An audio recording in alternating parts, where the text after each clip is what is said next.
Have you ever had caramel puff corn? It's buttery, salty, and sweet. Let me show you how easy it is to make this really delicious treat. It's kind of hard just to have a little bit.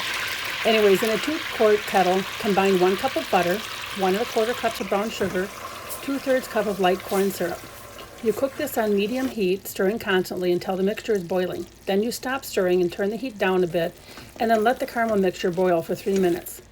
Then turn off the heat and stir in 1 teaspoon of baking soda. You're going to see some magic happen there. It's kind of cool to see. Pour the 8-ounce bag of popcorn, it's like a puff corn, out of the bag and into a large roasting pan or stainless steel bowl, something that's safe to go in the oven.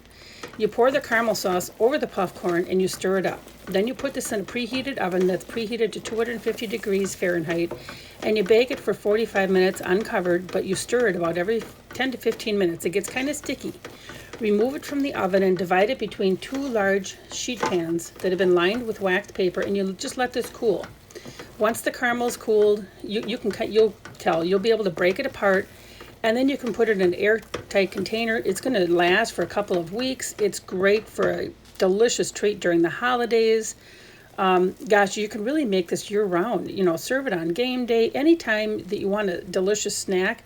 Again, if you store this just at room temperature in an airtight container, it's going to last for a few weeks.